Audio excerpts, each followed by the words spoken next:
So தினம், தினம், தினம் வந்து இந்த ஆயில் மார்க்கெட்டிங் கம்பெனிஸ்ன்னு நம்ம சொல்ற Indian oil, Hindustan petroleum, Bharat petroleum இந்த 3 கம்பெனி. இவர்கள் தான் அரசுடைய நிறுவனம். இதை தவிர உங்களுக்கு வந்து ஷெல்லு, நயாரா இந்த மாதிரியான ரிலையன்ஸ் பெட்ரோல் போன்றவர்கள்லாம் வந்து தனியார் நிறுவனங்கள்.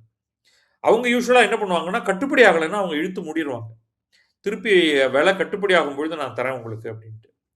இந்த ஆயில் மார்க்கெட்டிங் கம்பெனிக்கு கம்பைன்டு லாஸ் ஒரு நாளைக்கு 1000 1200 கோடிங்கிறாங்க. அப்போ ஒரு மாசத்துக்கு 30,000 கோடி. அப்ப நம்ம வந்து பெட்ரோல் கன்சம்ப்ஷன குறைச்சா தான் நம்ம வந்து இத மேனேஜ் பண்ண முடியும் அப்படின்னு. பட் அது எப்படி பண்ண போறோம்? நம்ம வந்து அந்த அளவுக்கு வந்து எனர்ஜிய நம்பி ஒரு எக்கானமியா நம்ம மட்டும் இல்ல. உலகமே அப்படிதான் இருக்கு. அப்ப இத எப்படி நம்ம திரும்ப இந்த கன்சம்ப்ஷன குறைக்க போறோம்? கன்சம்ப்ஷன குறைக்க முடியும்னு எனக்கு தோணல. அல்டர்னேட் மாடல்ஸ் தான் முக்கியம் இன்னைக்கு.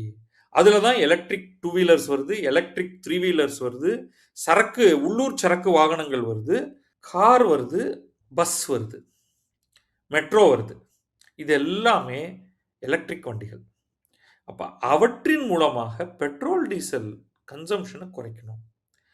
பட் அது வந்து ஓவர்நைட் முடியாது. It takes a long time.